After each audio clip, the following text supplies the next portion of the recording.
Gigi et Bella Hadid sont partout. Catwalk, une de magazine, est récemment sur la scène politique. Très complices et bienveillantes l'une envers l'autre, contrairement à d'autres sœurs bien connues,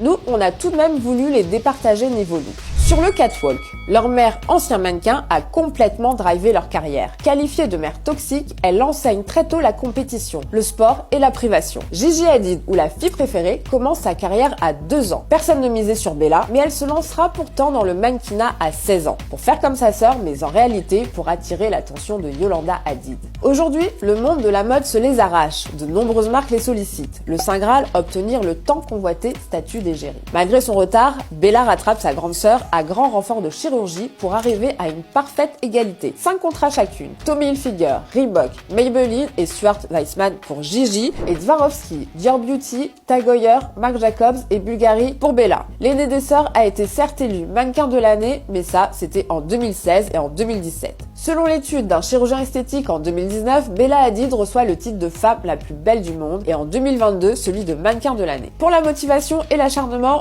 le point va pour la petite sœur. Concernant leur style of duty, en tant que supermodèle, leur métier c'est d'être des ambassadrices de la mode. Sur le catwalk, c'est chose facile, mais à l'extérieur, beaucoup moins. Pourtant, s'il y en a bien une qui réussit cet exploit, c'est bien Bella. Le corset, c'est elle. Le retour du pantalon cargo, c'est elle. Et les hugs à plateforme, encore elle. Son style décalé donne l'impression d'une succession d'associations hasardeuses, mais surtout très cool. En 2022, Lyst lui décerne le titre de Power Dresser of the Year, autrement dit la fille la mieux habillée de l'année. Ses looks simples, faits de pièces vintage ultra accessibles, créent l'engouement. Selon le site de e-commerce, les recherches pour choper ces looks auraient augmenté de 1900%. Gigi, quant à elle, se démarque par des outfits pointus et sa vision très personnelle de la mode. Son style se situe entre le faussement classique et l'urbain, auquel elle ne manquera pas d'ajouter la Gigi touch. À savoir, ce détail, couleur, matière, coupe ou positionnement du vêtement qui fait passer son look de ouais à ouais. Difficile de les départager sur cette manche, mais puisqu'il faut trancher, on accorde un point à Bella pour ses prises de risque. Et question créativité. Gigi a fait du look décontracté, son look signature, mais son obsession pour la mode, c'est littéralement la combinaison. Et ça tombe bien, parce que c'est le produit phare de sa collection. Depuis l'automne 2022, le mannequin a lancé Guest in Residence, une ligne de basiques en cachemire cosy, intemporel, intergénérationnel et abordable. Si tu estimes bien sûr que 1125 € pour choper sa combi, c'est ok. Et Bella dans tout ça, depuis 2021, elle est la cofondatrice de Kin Euphorics, une boisson pleine de promesses énergétiques et sans alcool. Bien que le packaging soit super stylé, ça nous semble un peu compliqué de faire un outfit avec une canette. Et 20 $ les 4 canettes, ça fait cher l'accessoire inutile. Bien évidemment, le point va pour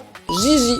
L'envie de transmettre et de rendre la mode confortable et responsable lui offre un point bonus en plus. Conclusion, de partout, match nul. Mais en vrai perso, j'ai quand même ma préférée. Je te laisse te faire ta propre opinion et d'ici là, on se retrouve très vite pour un nouveau décryptage de look.